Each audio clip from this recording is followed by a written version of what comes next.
Hello दोस्तों, जैसे कि हमारा आज एएफएम का एग्ज़ाम था और मैं आज ये वीडियो बना रही हूँ, है ना। वैसे तो मुझे पढ़ लेना चाहिए ऑडिट का एग्ज़ाम, ऑडिट के एग्ज़ाम के लिए। बट मुझे तो ये समझ नहीं आ रहा कि भाई पढ़ना चाहिए भी कि नहीं पढ़ना चाहिए, है ना। इतना ऐसा पेपर था, मैंने वैसे शॉर्ट वीडियो डाली है बट मेरा शॉर्ट वीडियो में नहीं हो पा रहा था। मेरे को ऐसा अंदर से फ्रस्ट्रेशन इतनी ज़्यादा भरी हुई है कि भाई कि मतलब कि कैसे करना है, मतलब क्या एएफएम में जो एमसीक्यू थे वो भी ऐसे ही इतने बेकार एमसीक्यू, ना आंसर निकल रहा है ना कुछ भी निकल रहा है ना। डिस्क्रिप्टिव पोर्शन जो है उसमें भी कोई भी एक भी क्वेश्चन मुझे बता दो, एक भी क्वेश्चन ऐसा था, सच बताना अपने दिल पे हाथ रख के, कि ना एक भी क्वेश्चन ऐसा लगा कि यार ये थोड़ा थोड़ा सा तो आता है, थोड़ा थोड़ा सा आता है, लेकिन जब उसे करने बैठते हैं ना ऐसा समझ नहीं आता प्लस करें माइनस करें करना क्या है इसमें, मतलब मल्टीप्लाई करें कैसे, रिटर्न कैसे निकालें, इसकी परसेंटेज कैसे निकालते हैं, अगर हाई लेवल है कौन सा हाई लेवल है, कितनी प्रोबेबिलिटी आएगी इसकी। भाई इतना ज़्यादा, मतलब अगर मेरा तो पर्सनली ये था कि कम से कम माइंड में क्या होता है कि अगर एमसीक्यू, अगर हमारा डिस्क्रिप्टिव पोर्शन मुश्किल होता है तो हमारे एमसीक्यू थोड़े इजी होते हैं। लेकिन अगर आप एमसीक्यू भी मुश्किल डालो, वो भी मुश्किल डालो, तो मतलब आप तो सिंपल यही चाहते हो ना कि बच्चे फेल ही हो जाए। मतलब अगर आप फेल ही करना चाहते हो, ठीक है, इसका मतलब तो ये सीधे सिंपल है कि फेल हो जा तू भाई। ये था भाई, मेरे को ले लगा लो ऐसा लग रहा है कि अटैम्प्ट पर अटैम्प्ट हो रहे हैं, कुछ नहीं हो रहा जिंदगी के अंदर, सिर्फ एक सीए फाइन, अभी सीए को तो कर रहे हैं हम, लेकिन बस पेपर दिए जा रहे हैं, बस पेपर दिए जा रहे हैं। अब अब आदमी यहाँ पे बैठा हुआ है, ये सोच रहा है भाई मैं तो इतने टाइम, मैंने मई में एग्जाम दिया, ठीक है, मई दिया मैंने। फिर मई के बाद मैंने सितंबर नहीं दिया था, मैंने स्किप किया था, तुम पता होगा जिन लोगों को पता होगा। जनवरी दिया, जनवरी में पेपर इन्होंने ऐसा डाला, अब ये मई दे रही हूँ मैं।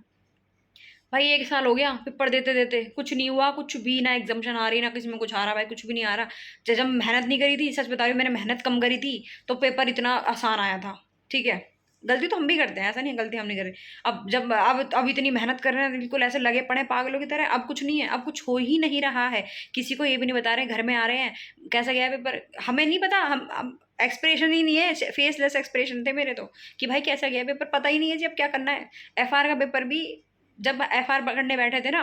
बहुत ऐसा नहीं है, देखो एफआर का जो पेपर था वो भी ऐसा सही था पेपर, ऐसा नहीं था कि कम से कम इससे तो सही था, कम से कम उसमें मॉड्यूल के क्वेश्चन थे, कम से कम उसके अंदर ऐसा था कि हाँ भी कर सकते हैं। अगर आप मॉड्यूल में क्वेश्चन इतना ईजी दे रहे हो और पेपर में जाके आप एकदम से ऐसे हो जा रहे हो तो फिर कैसे चल पाएगा। एटलीस्ट आप मॉड्यूल के अंदर ऐसे क्वेश्चन डालो कि हम इतने टफ होने चाहिए कि हमारा एग्जाम लेवल हो पाए। लेकिन तुम मॉड्यूल में तो इतने आसान डाल रहे हो, मतलब पेपर वैसे पढ़ा रहे हो तो ABCD, पेपर में 1 2 3 पूछ रहे हो, A1 पूछ रहे हो, A2 पूछ रहे हो, यार ये तो कोई बात नहीं होती, कम से कम इतना तो लेवल रखना चाहिए ना कि बच्चा उसको कर पाए। मुझे पता है कुछ बच्चे तो अब भी पास हो जाएंगे, अब भी 40 आ जाएंगे, 50 आ जाएंगे, कुछ होते हैं भाई जो नेक्स्ट लेवल, भाई हम नहीं है ना नेक्स्ट लेवल, हम नहीं है उतने, मैं तो नहीं हूँ भाई इतने नेक्स्ट लेवल कि हाँ भैया मैं तो उसके अंदर मैं 50 ले आऊंगी, मेरे तो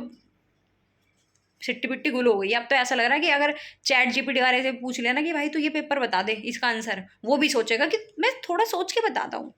ठीक है, ऐसा पेपर बना दो। और अब भी कुछ टीचर्स आएंगे, सच बताऊं, अब भी कुछ टीचर आएंगे कहेंगे बहुत आसान पेपर था, हमारे में से था, हमारी बुक में से था, ये था वो था। देखते तुम्हारे भैया कितने बच्चे पास हो रहे हैं, ओवरऑल तो बच्चे तुमसे, ओवरऑल जितने बच्चे पास होंगे तुम्हारे तो उससे भी ज़्यादा ही पास हो जाएंगे फैकल्टियों के। टी वीडियो वीडियो बनाएंगे